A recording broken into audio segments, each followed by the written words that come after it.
Entresto, sacubitril valsartan tablets, is the #1 heart failure brand prescribed by cardiologists and has helped over 1 million people with heart failure.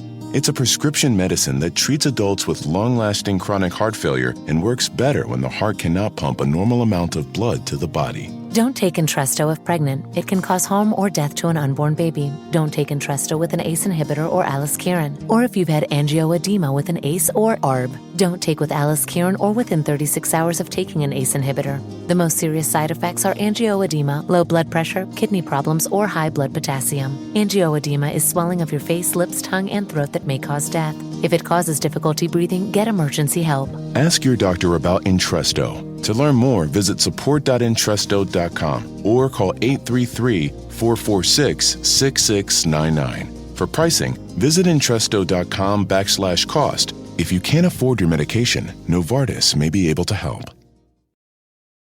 When it comes to quality sleep, Ashley has you covered with top mattress brands at winning prices and with special financing options available. You can snooze now and pay later. Plus, your mattress purchase helps give the gift of better sleep to children in need and U.S. Special Operations Forces. Visit your local Ashley store or shop online today and make every snooze count. Financing is subject to credit approval. See store or ashley.com for details. In 1970, 2 university students who had recently fallen in love were murdered in an apartment in Columbus, Ohio. Their names were Mary Petrie and Bill Sproat. The crime was so brutal it drew comparisons to the Manson family murders that shook the country less than 1 year earlier. Police received hundreds of tips, but within a few months the case went cold. Now, a reporter and the sisters of the 2 victims worked together, piecing together new forensic evidence, and they are told by Columbus police this case can still be solved 50 years later. Listen to Mary and Bill, an Ohio cold case, wherever you get your podcast.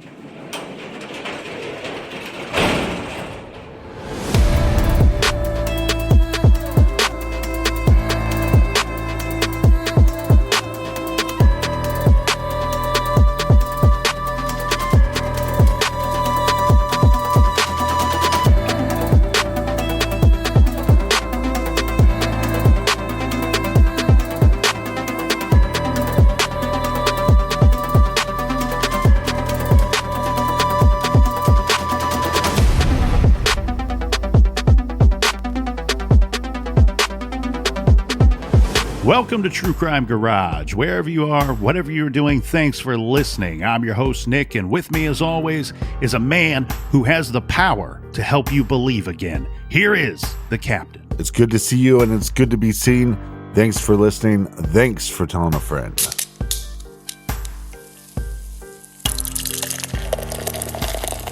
This week, we are very happy to be featuring Day Glow Vibes by the hardworking folks over at Mast Landing Brewing Company. This is a double dry hopped double India Pale Ale. Wow, someone really likes to double things up over at Mast Landing. So a DDH double IPA, if you will. 8.1% ABV. This one is not boozy at all, but it is full-bodied and a little pungent. Garage grade 3.5 bottle caps out of 5. And let's give some thanks and praise to our friends for helping us with this week's beer fund. First up, we have Jen Vaughn from Queens, New York. And also helping us fill up the fridge this week, we have Jocelyn Dozier in Grapevine, Texas. Everybody we mentioned, they went to our website and clicked on the pint glass, and that helped us out with this week's beer run. And for that, we thank you. Yeah, BWERUN beer run. Go to the website store and get you some. Get you some swag. Get you some True Crime Garage swag. It's a great way to look good, feel good, and support the show. And that's enough of the business. All right, everybody, gather around, grab a chair, grab a beer. Let's talk some true crime. What if it's you?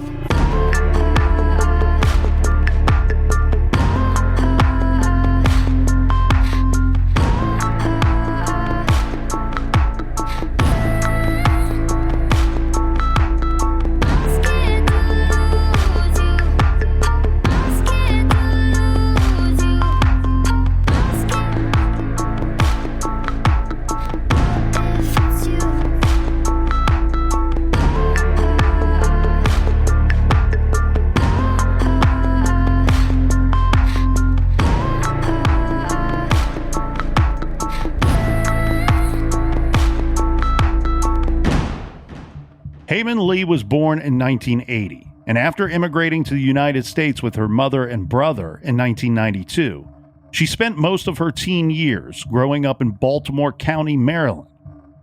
Hae was a great student. She was incredibly smart, with many friends, and played lacrosse and field hockey.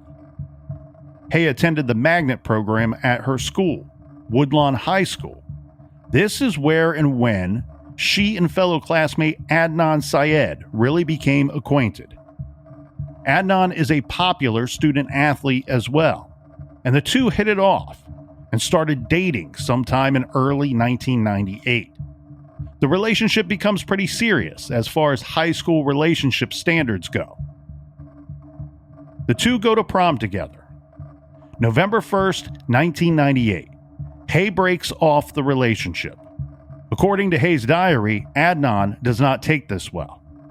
The relationship then becomes something of an on-again and off-again relationship, and it appears the two officially and finally break up just before Christmas 1998.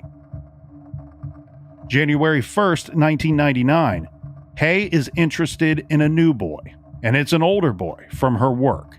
His name is Dawn, and the two go on their first date together.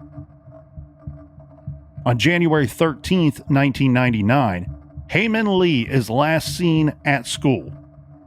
Then, at about 3:30 p.m. that day, Hae's family becomes concerned when she fails to pick up her little cousin. Later, she is reported missing. Less than a month later, Hae's body is discovered partially buried in Leakin Park. In late February, police subpoena Adnan's cell phone records and begin questioning the persons listed on Adnan's call list. On February 28th, 1999, Baltimore police interview Jay Wilds, a guy who says that he is very good friends with Adnan. Jay tells police that Adnan showed him Hae's lifeless body in the trunk of her car. After Adnan asks Jay, he helps Adnan bury the body in Leakin Park. In September of 1999, Jay Wilds signs a plea deal, agreeing to testify that he helped Adnan dispose of the body. In February of 2000, Adnan Syed is convicted of first-degree murder. Then in 2014, this closed case would change dramatically with the launch of a podcast called Serial. The Serial podcast featured the Hae Min Lee murder case and took a closer look at the case for and against Adnan Syed. New interest in the case led to special appeals in the Maryland courts. Since then, the murder conviction has been vacated, charges dropped, conviction reinstated, and appealed again. This week, we check in with our friends Bret and Alice from the Prosecutors Podcast for a discussion about the Hae Min Lee murder investigation, the case for and against Adnan Syed, and where this very complicated case sits today. This is True Crime Garage. What if it's you?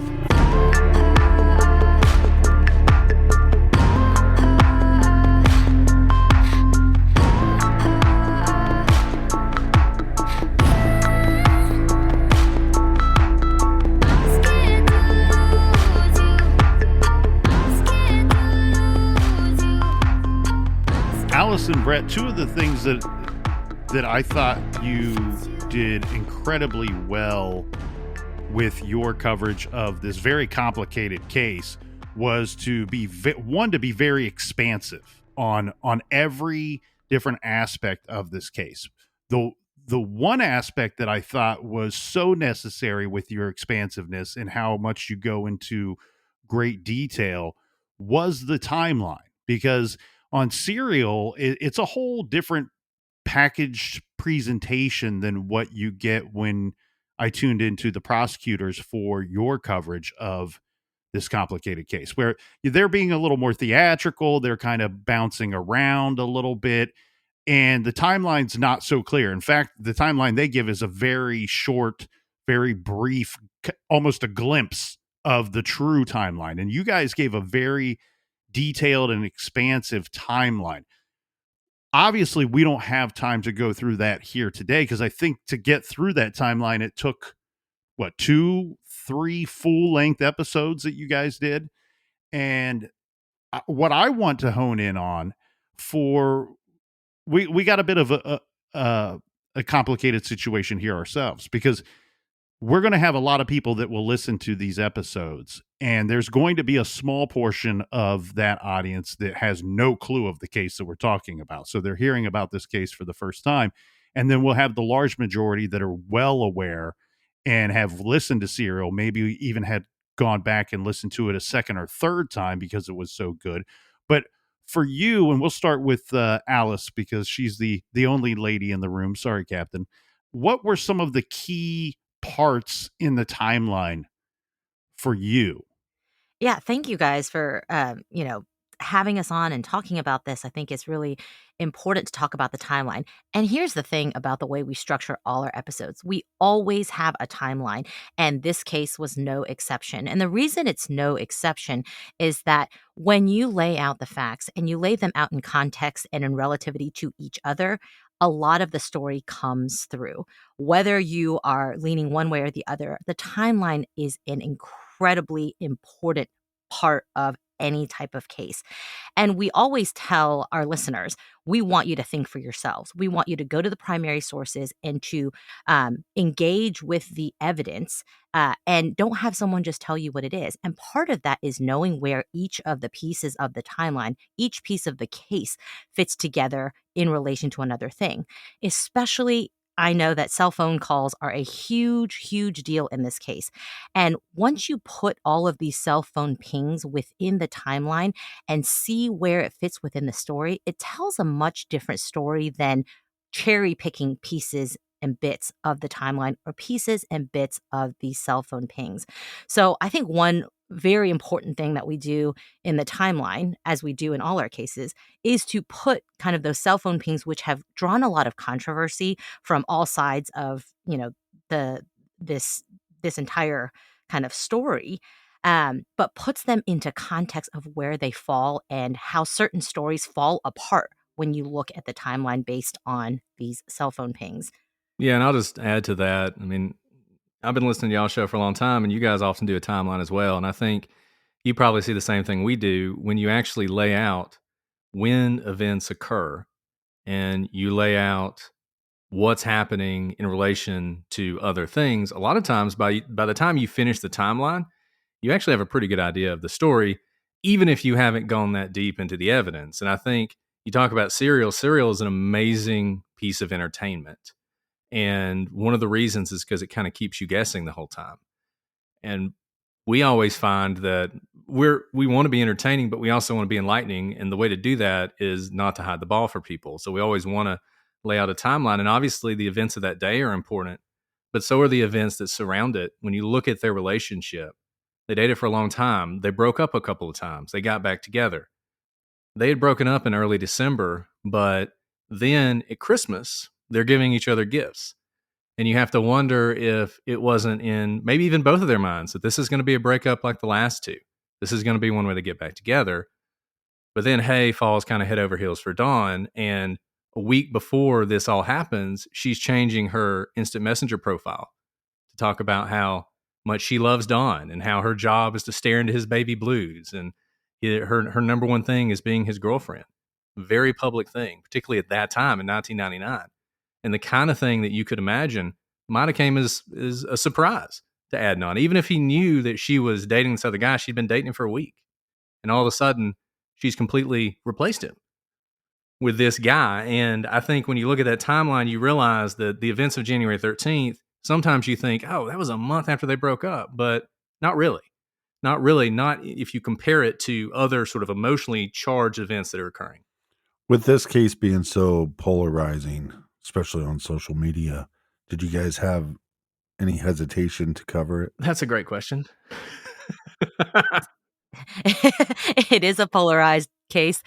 I think the reason it took us, several years to cover it was not so much because we were afraid of blowback or anyone being angry with us because people will be angry at you no matter what you do. More so, it's because we didn't want to just pile on. This case has obviously been covered by a lot of different content creators, and we've always said we don't want to just be another voice in the wind for any case. There are a lot of very, very worthy cases to cover, and we like to do, as thorough research as possible, and that takes time as well. And this, no doubt, because of the trials that have occurred, because of a lot of trial transcripts and content that's out there. There's a lot of things that you have to digest in order to do the case justice. So part of the reason it took us a while to cover it was the amount of research it required, but also wanting to make sure that when we did cover it, it was to add value in the case and not just repeat what's already been said before. And we knew, however it came out, that there'd be people who were upset about it. I mean, that's just the way it is, and that's fine. And, we've never shied away from controversy, and we've certainly never changed our position based on what's going to be the more popular view. And I will say this, the thing that when we started to record this and first episode and we're getting ready, I was really nervous about it, but I was nervous because I felt like we owed it to Hae and we owed it to Adnan to get it right and to be as straightforward as we could be with it. We're prosecutors. We look at this from a different perspective, but we did not come into this thinking we want to make sure that it looks like Adnan Syed is guilty. We want to support our friends in the prosecution team in Baltimore, whatever. We didn't do that. We were always going to go through the file, and it's lengthy. It takes a lot of time to go through the entire case file, to read the defense file, to read the appeals in this case. And there's a lot of information out there beyond what you hear in podcasts.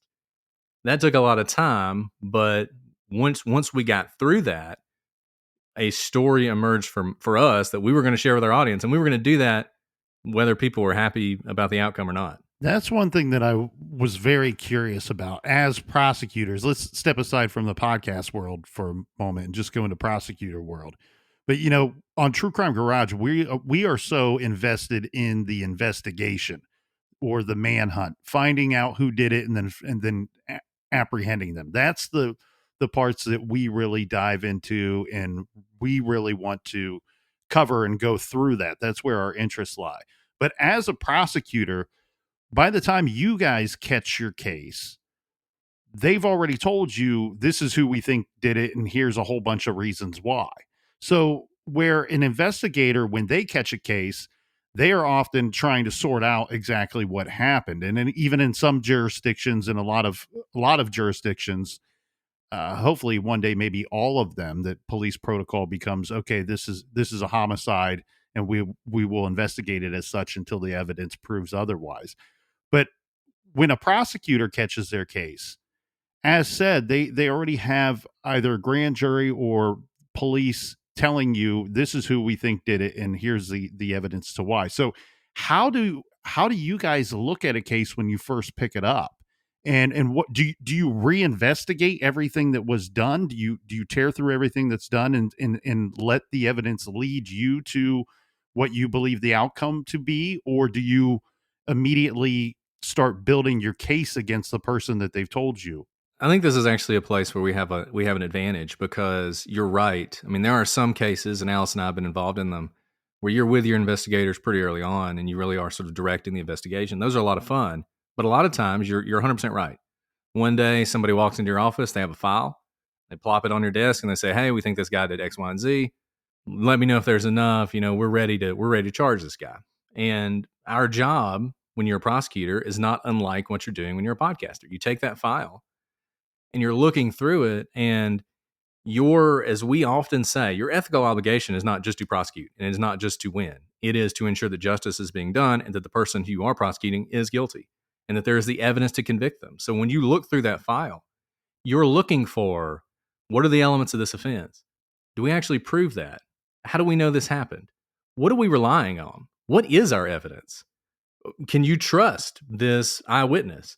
Why didn't they test for fingerprints? Is there any DNA? Like, you're thinking through all the holes in your case for several reasons. Number one, because you want to get it right. Number two, because one day a defense attorney is going to look at that same file and they're going to be looking for those holes. So that's what we do in our job. And when in the podcasting world, it's the same thing. You get this file and you read through it and you're looking for holes, and you're looking for, what did the police miss? Or what are other people missing who are criticizing? What is the defense making too much of? What are they getting wrong? What are they getting right? Where are the weaknesses and where are the strengths? And I think that is an advantage because we do it every day in our jobs. It helps us actually when we look at these cases to really break them down and figure out whether or not they hold up. And for those who are not familiar with this case, I'm going to give a little bit of a spoiler alert here. But if you were to go back and listen to Serial, you learn very quickly into the very first episode that this story is going to be about the murder of a young woman, Hae Min Lee, who had her whole life ahead of her. She was a very bright young woman making moves to further her experience and go off to college, and she probably would have went on to do great things. However, she is killed, and her ex-boyfriend Adnan Syed is convicted. Originally, he's charged, and they build a case against him, and then he's later convicted. So much of the case against Adnan, as it were presented by the podcast Serial, was that they were able to convict him heavily in part due to Jay Wilde's testimony against him. Now, how would you two as prosecutors, handle a situation like this? Because your main witness in this case is A, not credible, and B, not even likable. Like, what is the strategy when you are dealt this card in your attempt to convict the accused? So that's a really good question. And of course, Jay Wilds and his changing story are, endless fodder for conversation about this case. And one thing that we emphasize in all of our episodes is that you are given your witnesses as you are. We don't coach our witnesses. We prep them and know what they're doing, but know what they want to say. And if there are inconsistencies, we pick those apart. And the reality is that you will always have witnesses who have differing stories because memories fade. People get nervous on the stand. They may be trying to minimize their part in whatever story they're trying to tell, because we all put ourselves number one. And honestly, the type of witness that Jay Wilds is on the stand for Adnan Syed's trial is not unlike most witnesses in general, whether they are lying or not. And so this case is not out of the ordinary with respect to a major witness having changing stories. It's something you have to deal with. It is something that you certainly turn over to the other side so that it is all completely fair game and fodder for cross-examination. And the reason you have it all out for the jury to hear is they hear all of the fodder for cross-examination. They are cross-examined, and you compare it against all the other facts in this case. Adnan Syed was not convicted based on just one person's testimony. It was a long trial. There was a lot of evidence that came in that had nothing to do with Jay Wilds, but the jury gets to listen to all of the versions of Jay's story, hear him cross-examined, hear him taken apart, and also hear all of the other witnesses who are called to trial, as well as the experts and the evidence put against it. And the jury is charged with weighing whether they believe Jay or any of the witnesses for that matter, and weigh whether this man should be convicted. This is all incredibly important, and why we say it's important for you to read, everyone who's interested in this case, to read the trial transcript, because you begin to see that there is no hiding the ball. There can't be any hiding of the ball. It is all out for the jury to consider, which was done in this case. And one of the things that you do when you have witnesses like that, and you really do often have them, because as we always say, it'd be great if your best witness in a drug conspiracy was the little old lady in the choir from the church, but usually it's not going to be. A lot of times your witnesses initially, when they interact with the police, will lie to them. Sometimes they lie to us. I mean, we've been in the room when a witness broke and admitted what we knew to be true because we had independent evidence.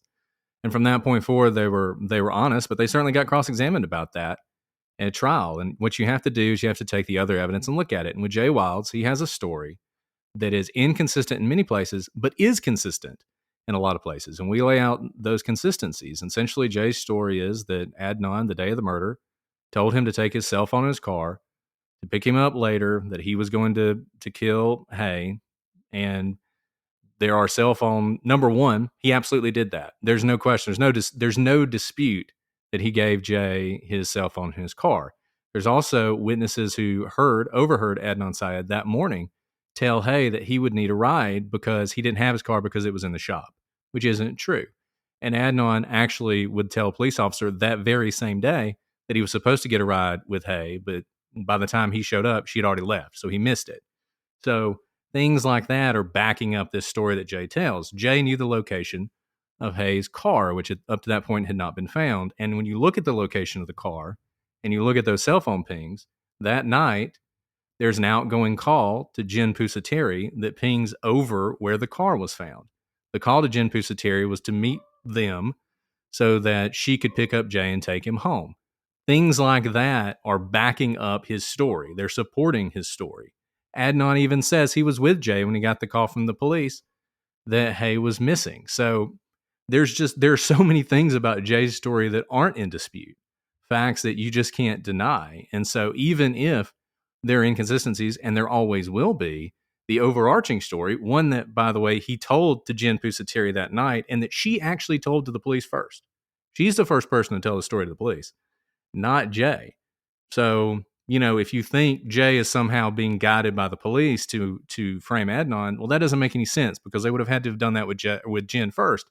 And when Jen tells that story, her lawyer's sitting with her and her mom's sitting with her, which is a much better situation than Jay, who did not have an attorney. And when you combine all those things together, you start to think, yeah, there's some inconsistencies, there's some problems, but we can bolster the things that matter, and we can surround it with all these other facts. And at the end of the day, the jury is going to believe, look, I don't know that everything he said was true, but what I do know is true is that Adnan did it.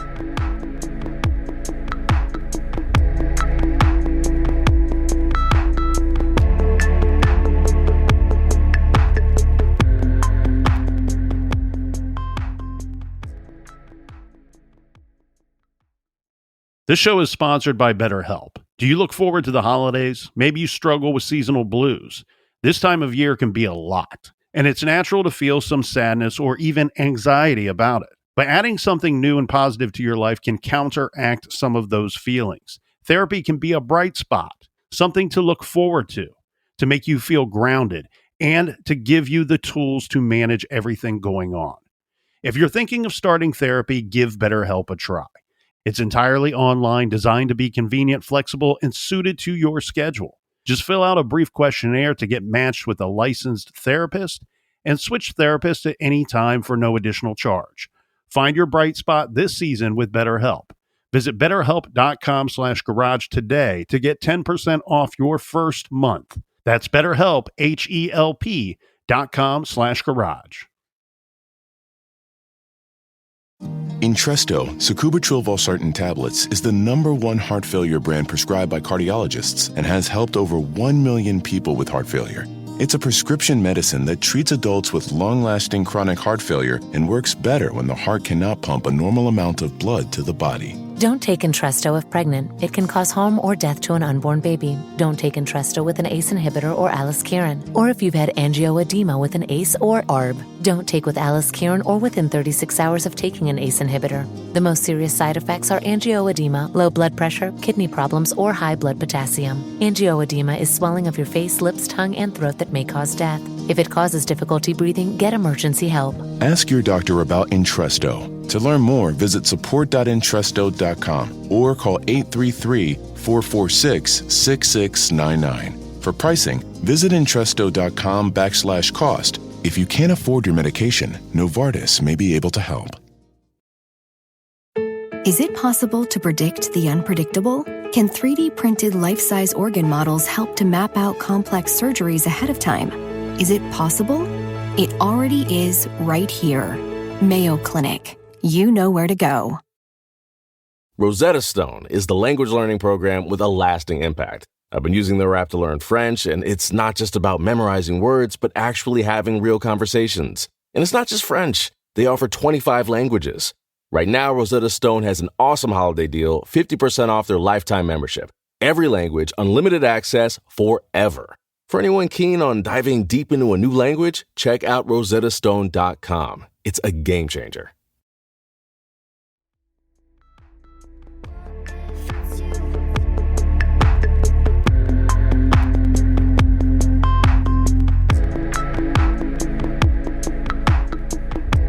So let's stay on Jay Wilds for a little bit. A lot of people believe Jay Wilds lies about everything and that he had an ulterior motive for placing the blame on Adnan.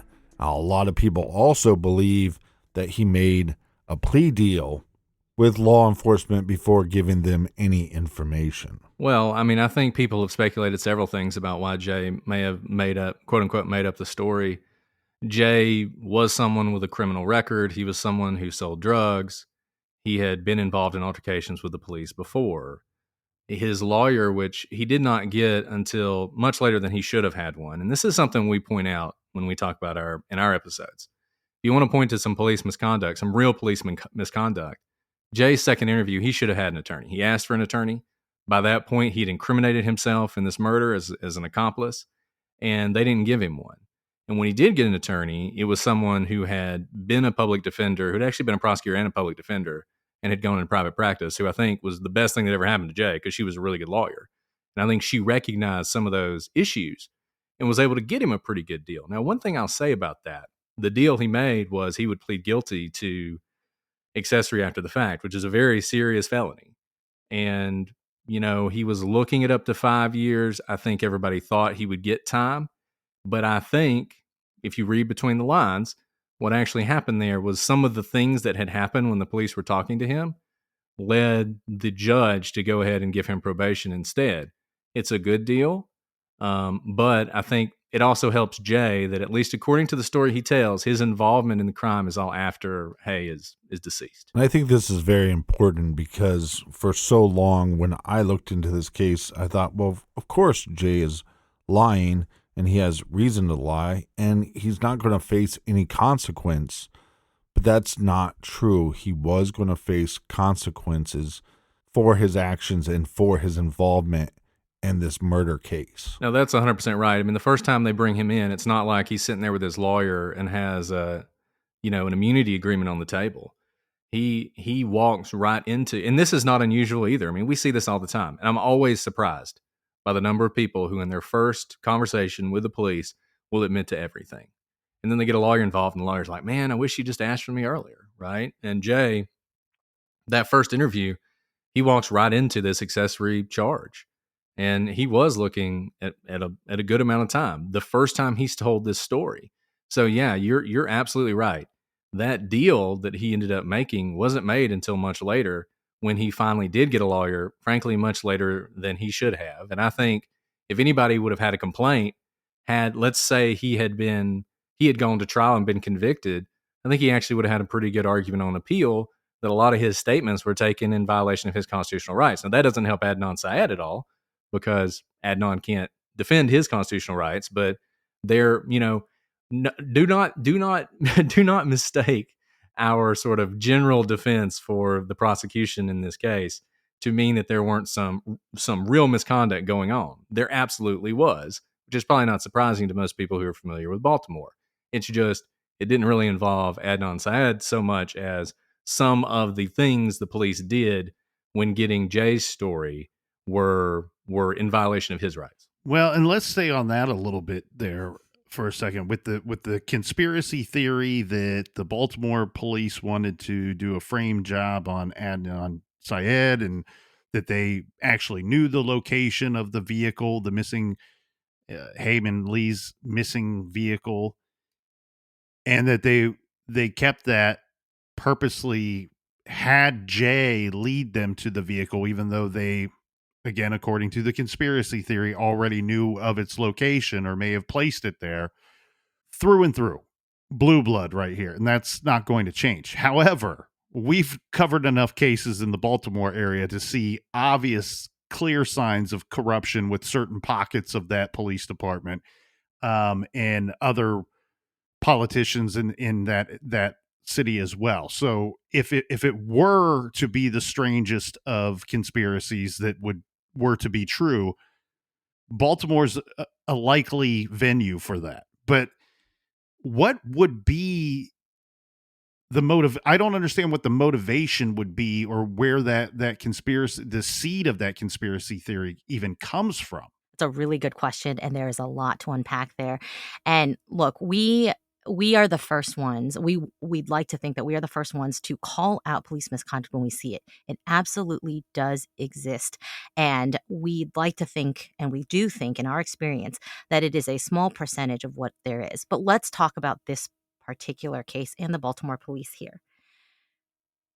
In order for this to have been a massive frame job conspiracy, there are so many things you'd have to believe that don't make any sense in this case. So let's just take the two people that you have at the story when the police are trying to decide who to frame. You have Jay Wilds, who has a criminal record. He's a black man living in Baltimore who's already had scuffles with the police. He's known to be a drug dealer. He is often around people who are in trouble with the law. He himself has described himself at this time as a criminal element of Baltimore. So he views himself as a criminal.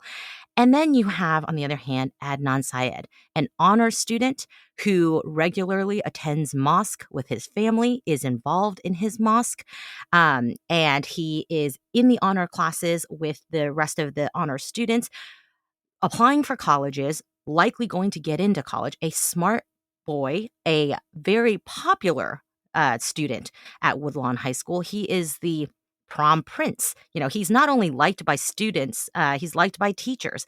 He is really kind of the shining example of what you'd want in a student. So between these two people, it really boggles my mind why the police would choose to frame the honor student who has absolutely no criminal record over the person who is known to have a criminal record, who continues to be involved in the selling of drugs, that they would choose Adnan to be the one to frame. And then on top of all that, why would they have the person that this entire frame job relies on would be the person who is least credible, someone who does have a criminal record?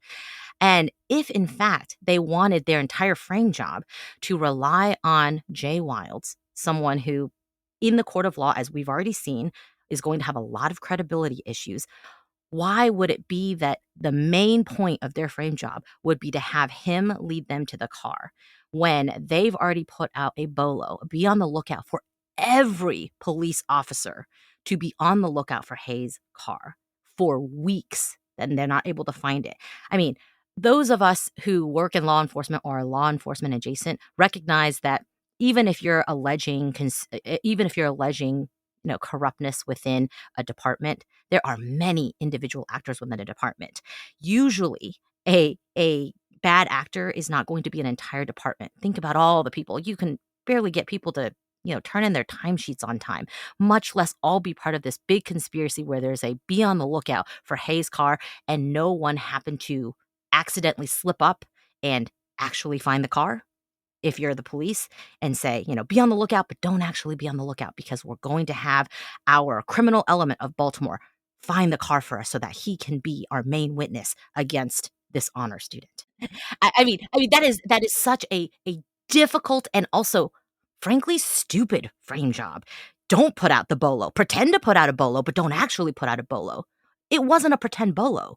They really did have these announcements out to all law enforcement and not just their own department across jurisdictions to be on the lookout for this car. You'd have to be coordinating this frame job across multiple jurisdictions when we know that it's really difficult to have all of your jurisdictions row in a line. We talk about this a lot of times when there are jurisdictional fights between the state and the local and the federal law enforcement agencies. You're looking at this times 10 across basically the eastern seaboard. I'm not saying that police corruption doesn't exist, but this police corruption would be one beyond the imagination of any Hollywood writer. And when you look at the facts of what is happening in this case, it is so incredibly unlikely and also kind of the worst way to go about a frame job, because if they knew where Hae's car was, you would have to believe that they took this incredibly risky step of leaving it there for weeks, unprocessed, not looking for evidence. Or, by the way, if you know where her car is, why not just plant something of Adnan's in there? That is a great way to frame someone, to put their DNA in there, or to put, a report card or whatever in her car. Instead, you're going to have to go through this hoop jumping exercise of having your witness, Jay Wiles, lead you to a car where you knew it was, and you could have actually planted much better evidence to frame Adnan if that's what you wanted to do. I like what you said there, Alice, about risking leaving the vehicle there. Okay. Look, God bless Baltimore and the good people of Baltimore, but it is not the safest the city in America. And it is certainly a city that has higher rates of crime. And where do they, when Jay does lead the police to the vehicle, what part of Baltimore is that vehicle found? It's just east of Leakin Park. It's pretty close to Leakin Park, which, as everybody knows, in Baltimore, and anybody who's seen The Wire, is where everybody dumps the body. So not necessarily the best part of Baltimore. Right. So and they put out the bolos to be on the lookouts a couple of times leading up to him leading them to the vehicle. And this is over the course of a couple of weeks, correct? Yes, they were looking for the car since she disappeared, but when they found her body, they really picked it up, including asking for the entire Eastern Seaboard to look for it. Right. And so if you know that the vehicle is there and you're going to build a lot of your case around that vehicle, in that city, you're running the risk of somebody jacking that car and stealing your evidence, right? Like stealing your what you're going to, one, build your case on, and two, give some credibility to your already questionable witness that you're going to eventually put on the stand. And Nick, that's a great point. Not only are the police looking for it, this case was on the news. It was parked, like in an alleyway. What if, let's say you have all of your police, law enforcement on board to not call it in, even though there's a bolo. They know where the car is, but not a single police officer calls it in. How do you prevent all of the individual passerbyers who are not part of law enforcement, who may have accidentally seen it and think, oh my goodness, I just saw that the police are looking for this car and this is my daily route to work. I'm just a private citizen. I'm going to call it in. That is a huge risk, especially if we're talking about weeks of letting this car sit out in the open. It wasn't in a garage. It was in an alleyway. Not a lot of people traveled this alleyway, but it was still out in the open. So you're facing a lot of risk that a good Samaritan who's not part of law enforcement will accidentally call the car in. And just two other points I want to make, because we've been talking about the evidence that would be lost, and I think that's a huge point. And it makes you wonder, if they wanted to do that, all they had to do was process the car, not tell anybody they had it, and then use it. Have him lead you to the lot where it was. It's not there, but it's because you've already claimed it. You could have done that. The second thing is, they don't know what they're going to find in it. What if they do this whole frame job with Jay, and they go out to the car and they open the front door and there's a serial killer's driver's license sitting in the driver's seat. And he lost it. And now they're like, well, shoot, what do we do now? We got this whole frame job going, and here's the evidence of the person who actually did it. And the last thing, talk about cell phone pings. If you assume that the police either knew where it was or planted it there so he could go find it, it just so happens to be exactly where the cell phone pinged when Adnan and Jay were together, when Jay is going back to talk to Jen. And one thing we know for certain is that at the point the police talked to Jay for the first time, they did not have that information. They would not have known that. So that is either an incredible coincidence or something else is going on with this frame job. I've always struggled with this case, whether or not Adnan was innocent or guilty. It's a red light case for me. And I think one of the issues in this case is because there's a time period where she goes missing and a time period where she's found, and the information we get from the eyewitnesses becomes a little blurry. It becomes a little confusing. So it's always a problem.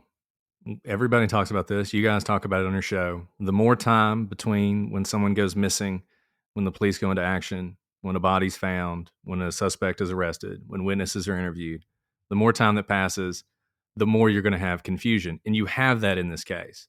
And you see it in things like nobody can really confirm when, Hae was interviewed by the news. You would think that would be something everybody could confirm. And for a very long time, people thought that happened on the day she disappeared. Seems like it actually didn't. Seems like it happened about a week before that. Stuff like that. Eyewitness accounts of seeing Hae, like go get some French fries or do this or do that, or she was supposed to go to the wrestling match. There was no wrestling match that night. So there are little things that you certainly lose, which is, by the way, another reason why when the police find the body a month after she disappears, if they had the car, they would have processed it right then, because every second that passes is seconds that you're going to lose evidence. You may have DNA that degrades. The car might get stolen, as we talked about. You need to talk to people. You need to move forward. But the thing about it is, I think there's been a lot made of sort of memories changing and people forgetting. And that was a huge focus in Serial. The very first episode of Serial, she spends half the first episode saying things like, if someone asked you what you were doing 6 weeks ago, would you be able to tell them, and all that stuff.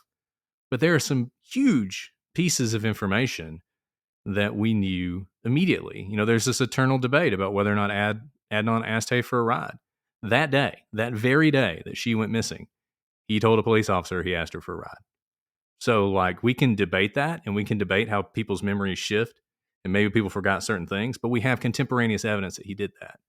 Things like that, I think, are much harder to chalk up to memories fading. Now, I will say this, a big problem we have is investigations happening 17, 18, 19 years later. And we talk about that some in our case as well, where people are asked to explain things that happened 19 years ago, 20 years ago, and they don't remember. They don't remember what happened at all. And that adds another level of confusion. But I think you can get down to some pretty important facts that we know because of documentation in and around the event. There will always be some stuff lost, and there's a lot of that in this case, but I don't know how important it really is at the end of the day. Yeah, I think that's incredibly important to know here because with any case, even if there was no lag in the investigation, you're going to have either inconsistent stories or people's memories are just going to not be perfect. We've talked about this a lot, that circumstantial evidence is just as weighty as direct evidence. But the reality in the court of law, but the reality is that direct evidence, eyewitness testimony is faulty. Not just because of memory, but because our brains process things differently. And we may not always know that what we are witnessing at the time is going to be of evidentiary value later. So we're not taking notes at the time. We're not making sure to parse through every detail for purposes of regurgitating at a later time, which is why eyewitness testimony is not the golden standard necessarily. Taken in conjunction with other evidence can be very helpful. But in this case, I think so much hay has been made about parts of people's memories that we can't remember, but you have to parse through what is important for purposes of the elements of the crime that Adnan was charged with, and whether it's just going to be ancillary to the real story here. And when you look at the brass tacks and things that we can confirm, a very sturdy story actually begins to emerge. And it doesn't really matter the things that are gray on the outside because they don't go to the core of what happened that day and whether it's important for purposes of the charges that were brought against Adnan and the ultimate conviction. Bret, what was your, and I want to focus in on the timeline still here. When you're putting together your bullet points for this very expansive timeline, what was the one item on that timeline that you were looking forward to diving deeper in and figuring out the details of such? And it doesn't have to be something that pointed toward guilt or toward innocence. It could be something that had little to do with the case at all. But when you're putting together this very big timeline, what was the one thing that jumped off the page to you that you said, that now I want to know more about that? And what did you learn? So there are a couple things. It's hard. It's hard to narrow it down to one. I'll say one thing that really jumped out to me, and I think has jumped out to a lot of people, and that's there's always this question about Leakin Park, and there's questions about cell phone pings and how accurate they are. And sometimes you'll hear people say things like, the cell phone data is useless. Now, I pulled up an Entertainment Weekly article, which, as we all know, is the ultimate source of news. And one of the bullet points about this is the cell phone pings mean nothing, which is so absurd on so many levels. Because number one, cell phone calls tell you who you were calling, tell you what time. And even to the extent people argue that some of the cell phone pings are unreliable, they're incoming calls. And the same data sheet that says incoming calls are not reliable for location specifically says that outgoing calls are. And so a lot of people focus on there are two incoming calls that ping off the Leakin Park tower. And so people debate, can you trust those or not? Well, one thing that I thought was interesting is the phone, there's only one other time that the phone actually pings in Leakin Park, and it's on January 27th. And on January 26th, sort of late at night, Jay and Jinpoo Sateri are together, She gets pulled over. The police get Jay out of the car. They start to harass him, I think is how he'd put it. He starts to kind of fight back, and eventually they arrest him. So Jay gets arrested late at night on the 26th. The next day, on the 27th, is the only other time the cell phone pings in Leakin Park, and it pings from an outgoing call, which means, unlike the incoming calls the night of the murder, this is one that everybody agrees is accurate, and it puts that cell phone, Adnan's cell phone, in Leakin Park. And it's to someone that Jay knows. And I think the natural sort of question I had was, is that Adnan driving into Leakin Park, having heard that Jay has been arrested, seeing whether or not the police are there, and driving by the location of the burial, seeing that there are no police there, and calling Patrick to try and figure out what exactly happened to Jay? Why has he been arrested? So for me, that was a time period that really stood out. Seeing that the body had not been recovered either. Right, exactly. And the thing is, too, that is Adnan's cell phone in Leakin Park, the very same park that he will later say that he has no awareness of its existence. He's not been there. He doesn't know that people put bodies there. Correct? Yeah, and that's 100% true. And that's one of those things. And there's another point when you read through various parts of the case file where before that call even happens, the bus, I think the track team or one of the teams is actually driving through Leakin Park, and Adnan's on the bus, and they're talking about how this is where they bury all the bodies. And it's just the notion that this park where all the bodies end up, which is a couple miles away from Woodlawn, that everybody in the high school wouldn't know about that, I think is pretty silly. But when you combine that with the fact that Adnan absolutely was in that park with his cell phone, making phone calls, I think it really makes you question a lot of what you've been told about this case and about Adnan in particular. And we were all in high school once, and I've got to tell you, it's very difficult for me to believe that the teenagers are not talking about the park nearby where the bodies are found. That has to have been something that comes up, especially around Halloween time, or just anytime you're joking about somebody being missing. But you know what, we can give him the benefit of the doubt and say, you know what, maybe he never did hear of any of those things from any of his friends or classmates. But what we cannot, and what is not in dispute, is that his cell phone is in a park that he will later claim that he has no awareness of that park, the name of it, or that that bodies sometimes are recovered from that park. So that is a pretty big hurdle for him to clear after the fact.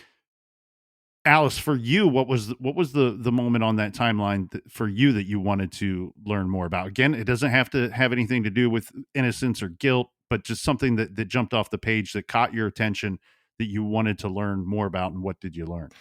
Yeah, I thought it was really interesting. We've heard about Jen Pusateri a lot. I've seen her, talked about in other podcasts, and obviously she's talked about her role in this a lot. So I've not really dived into Jen Pusateri's interviews with the police before we decided to cover this case, and I thought picking apart what she would have known and when she knew it, and the fact that she told really Jay's story to the police before Jay told the police the story was enlightening for me, because she would have only gotten her information from Jay, which helps put us kind of the timeline of when these things would have happened. Because if there in fact was a conspiracy and that Jay was coached by the police to tell a certain story to be able to frame Adnan, it would have had to come at a time before Jen even went to the police, before Jay ever had contact with the police, which was not something that I'd really heard before. And so again, that timeline of when stories began to take shape and who they were told by were very helpful for me in understanding, okay, if there were a frame job, if there were coaching by the police, they would have had to start coaching Jay well before he even had contact with the police. Well, how would they have done that? How would they have gotten to Jen Pusateri before that? And one thing that I didn't quite grasp on until we dove into this was the fact that when the first time Jen talks to the police, she kind of says, "I don't know anything," which I think we could all completely empathize with. If she was not there for the burial, she wasn't there for any part of it. She heard about something very disturbing from Jay after the fact, that she's afraid. She doesn't know what's going on. And if she were to say that she knew anything, she could be incriminating herself or her friend, Jay. And so I understand the first time she's saying, I don't know anything. But then when she goes back and gives her whole statement to the police, and she does it not alone, but with her attorney and her mother sitting there, it makes the whole situation of police coaching a lot more difficult. You have not only an adult in the room, her mother, but you also have a professional, an attorney sitting there. That type of coaching is just, it's going to be very, very difficult. And it makes the whole police coaching aspect of the conspiracy theory a lot more difficult to overcome, to prove in this instance when you see Jen's story, how she tells it, and how it takes shape. And again, that's something that I think the timeline really begins to tell the story because of when she speaks and how she could have known her information, which was from Jay. And just one other thing on that, and something I think we should all remember, and I think people forget. Jay and Jen, I mean, they're both teenagers. Jay's out of high school, but I think he's 19 at the time. Jen may be 19, but they're both teenagers. And you have to believe that the police, in concocting this theory, have decided we're going to hang this whole case on these two teenagers, one of whom has a criminal record as a drug dealer. We're going to put all our faith, which includes keeping our jobs and, possibly staying out of prison, because usually when you frame people for a crime, that's a crime in of itself. We're going to put all our faith on these teenagers and send them forth into the world. And here we sit 20 years later, and to this day, neither one of them has said it was all a lie. The police coached us. We were pressured by the police. Neither one of them have done that. I think that's significant. Well, and one thing I like that you guys did real well was the presentation of Dawn and clearing up so Dawn is dating Hae Min Lee at the time of her death, and Adnan Syed is the ex-boyfriend. Now, I haven't gone back and listened to Serial, and again, this is not anything critical of their presentation. In fact, I enjoyed the podcast very much, and every year around Thanksgiving on that long weekend, I usually go back and revisit something from yesteryear, maybe an old book or something, and read it again, or pick something up, watch an old movie for the second time. This year, it might be Serial. Listening to your guys' episodes piqued my interest, and I might have to go back and listen to Serial again. It was that good. But I feel like if I remember their presentation correctly, yes, you're aware of Dawn early in the episodes, but it's not until late in that first season that the idea is pushed forward that, whoa, he may be a suspect here. He may be somebody that we should have some consideration of. Did he do this? And with your guys' timeline, you very clearly stated that the police looked at this guy, and when they start looking at him and they start looking into this case, they're very quickly led to Adnan, who they believe is a better suspect. And can you kind of just take us a little bit and expand on that a little bit for those that may not be familiar with that part of that detail of the investigation? Because a lot of people's perception is what was delivered to them in Serial. That we spent so much time going through the details of Adnan and Jay, and here's this other guy that we should give consideration to, when in fact it was very likely the reversal. And look, there's nothing wrong with taking a look at Dawn and seeing whether or not, there's any connection there. Certainly the police would have done that. He's the current boyfriend. He's going to be an initial suspect. They talked to him multiple times. There are notes. If you read the case file, their notes are, they're like, hey, it didn't seem that broken up about her leaving. Because at the time, for all they knew, and I don't know why they really thought this, but there were a lot of people who thought she went to California. I don't really understand that. We see this a lot. You guys see this a lot in cases where people disappear and inexplicably the police are like, well, maybe they ran away. It's like, no, they didn't.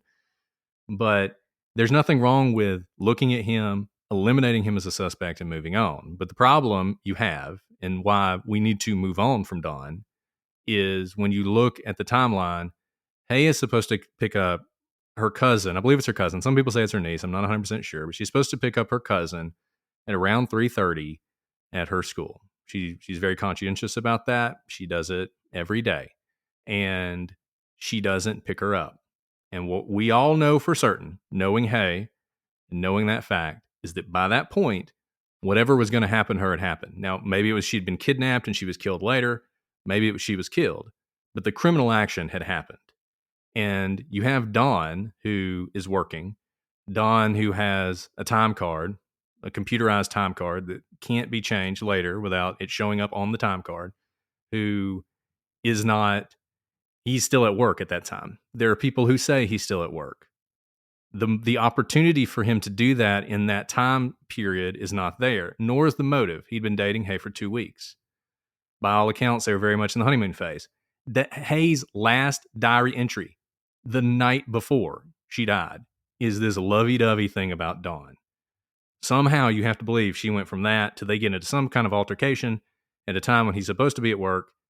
He murders her, and then somehow he hides the car, buries the body. Nobody notices. He gets back to work. Nobody notices. And he gets up to his house at about the time you'd expect him to be there. How you can fit all that into the timeline is kind of beyond me. And honestly, the only reason to think Dawn did it is because you don't want it to be Adnan. There's no actual evidence that he did. And I just feel like he is one of those victims of true crime, where there are people out there who get wrapped up in these cases. He'd known Hae for a couple months.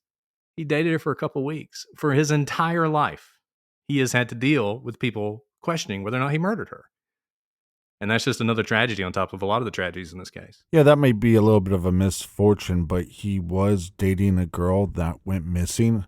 He was dating a girl that was murdered. I believe he had just as much motive as Adnan, because we don't know if Hae Min Lee told him, hey, I'm not interested in you. I'm going to get back with Adnan. We don't know that. I think he could have been looked at harder, questioned harder. I mean, he was the current boyfriend. She goes missing. He doesn't try to call her cell phone.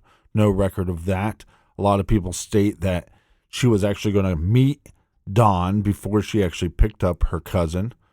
So there's some question there. And then he just happens the day she goes missing to be working at a location that he never worked at before, never worked at again.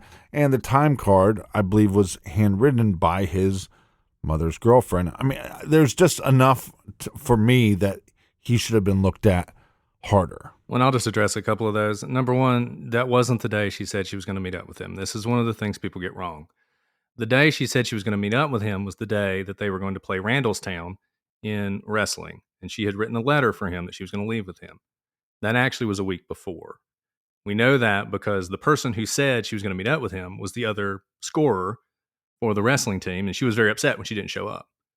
Well, that happened the week before. So that is an example of sort of memory getting whatever. Number two, she's not questioning the relationship. There's no evidence she is. All the evidence is that she is head over heels in love with him.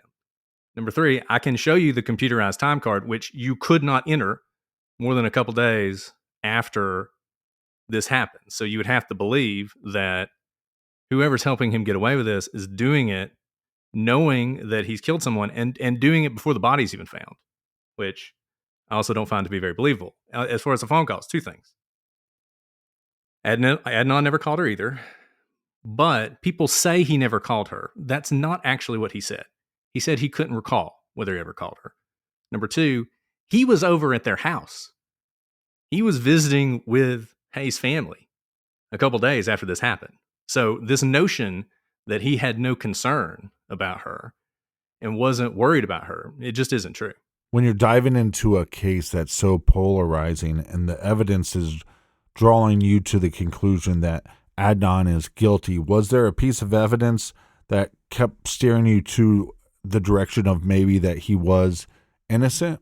Well, the things for me, I mean, number one, and this goes back to something we talked about earlier, listening to Serial, I found Adnan to be likable. And I know a lot of people didn't. I found him to be likable. I wanted him to be innocent. And if I hadn't seen it happen so often that very likable people do really terrible things, I think it would be really hard for me to get past that. And I think it's hard for a lot of people to get past that. I mean, he's not somebody who has a history of violence. He's somebody who as far as we know, in prison was a perfect model prisoner. You know, if he stays out of prison, I don't doubt that he will probably never commit a crime again. That, you know, you compare that to the person who had to strangle this young woman to death, and it feels incongruous. You know, when you think about evidence, I mean, look, Alonzo Sellers is not a terrible suspect. Anyone who finds the body is always going to be a suspect. He has sort of some weird proclivities. He likes to go streaking. We know that he's assaulted somebody in a vehicle before. I mean, these are things that make you want to look at him, you know, if you're the police. There's not a lot of evidence that he's involved beyond him finding the body, but, you know, he's a decent suspect. One thing a lot of people point to is the DNA that was on Hae's shoes. The problem with that is it's touch DNA on her shoes in the back of her car. And as far as we know, it's not connected to anyone. Obviously, if one day you could say, hey, you know, advances in technology, we were able to show that this DNA is Alonzo Sellers, that would be a pretty powerful piece of evidence. And I think at that point, you'd have to start really looking at what in the world's going on. Because remember, in order for anyone else to have done it, there has to be that massive conspiracy, the one we talked about. All of a sudden, this thing that seems so incredible, it's impossible to believe that anybody would do this. All of a sudden, it becomes more likely. Now, the way you get around that, and we talk about this a lot on the episodes, is if somehow Jay is involved. You know, if Jay is your main suspect, a lot of the conspiracy stuff falls away. You no longer have to believe that the police are coaching him or the police took him to the car. It could all just be because Jay was involved.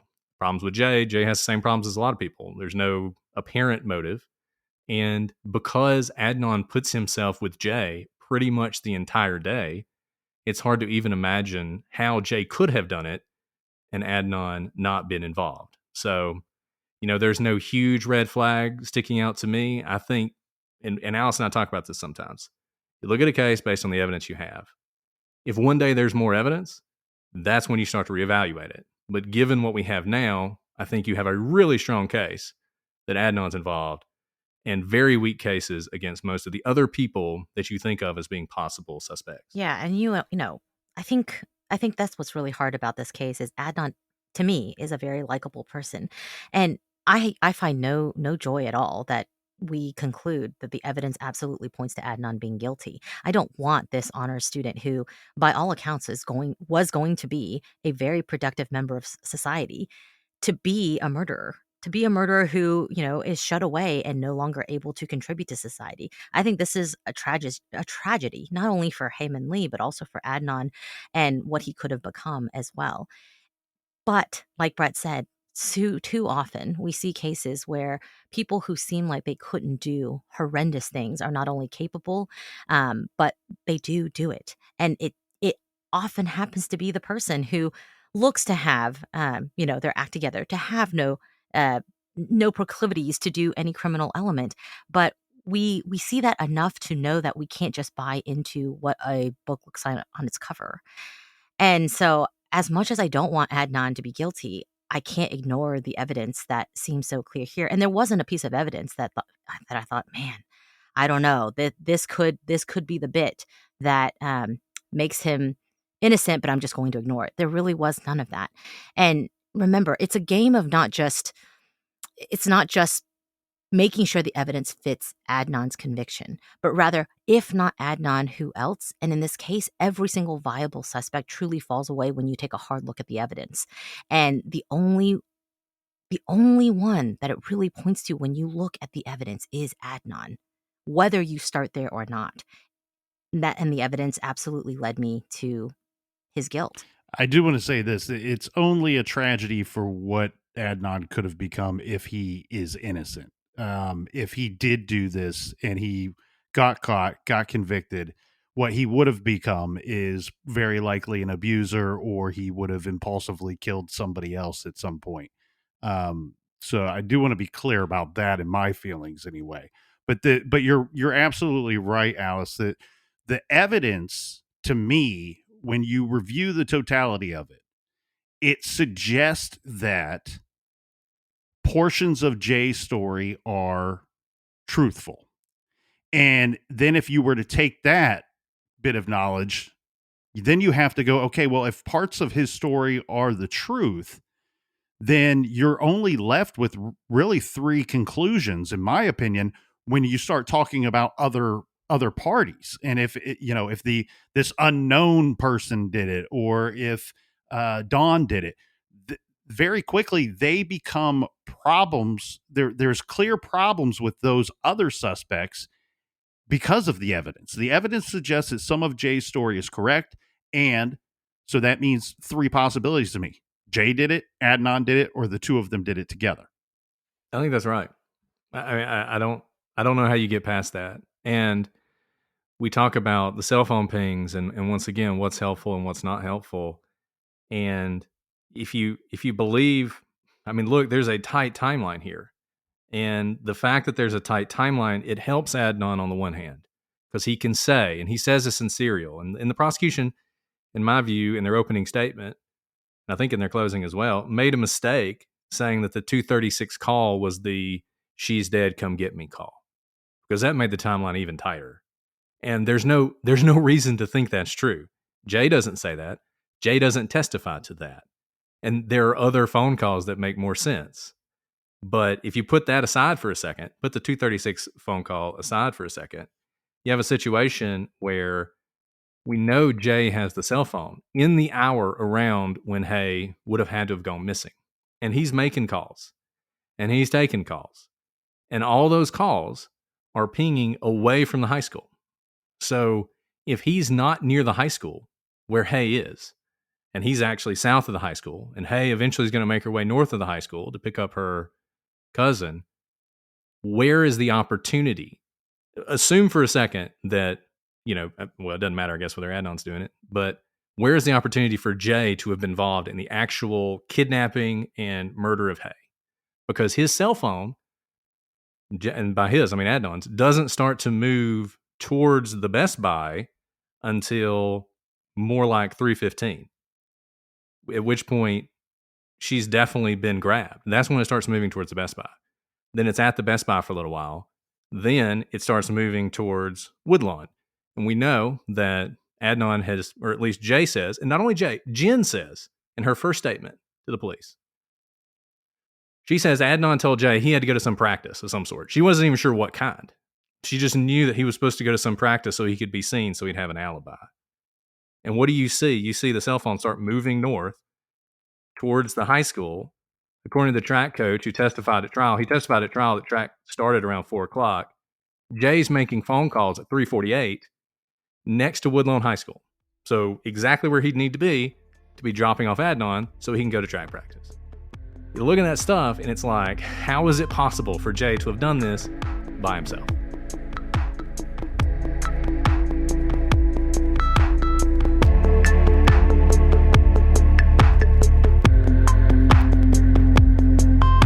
Join us back here in the garage tomorrow for the conclusion of our interview with Bret and Alice of the Prosecutors Podcast. Until then, be good, be kind, and don't litter.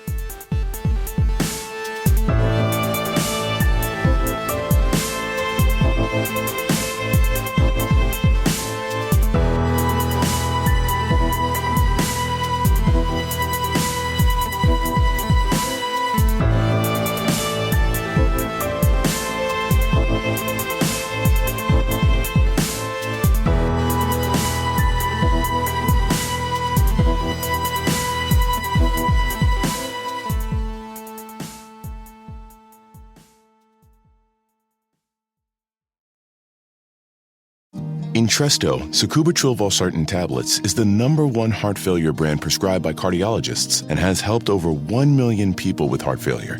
It's a prescription medicine that treats adults with long-lasting chronic heart failure and works better when the heart cannot pump a normal amount of blood to the body. Don't take Entresto if pregnant. It can cause harm or death to an unborn baby. Don't take Entresto with an ACE inhibitor or aliskiren, or if you've had angioedema with an ACE or ARB. Don't take with aliskiren or within 36 hours of taking an ACE inhibitor. The most serious side effects are angioedema, low blood pressure, kidney problems, or high blood potassium. Angioedema is swelling of your face, lips, tongue, and throat that may cause death. If it causes difficulty breathing, get emergency help. Ask your doctor about Entresto. To learn more, visit support.entresto.com or call 833-446-6699. For pricing, visit entresto.com/cost. If you can't afford your medication, Novartis may be able to help.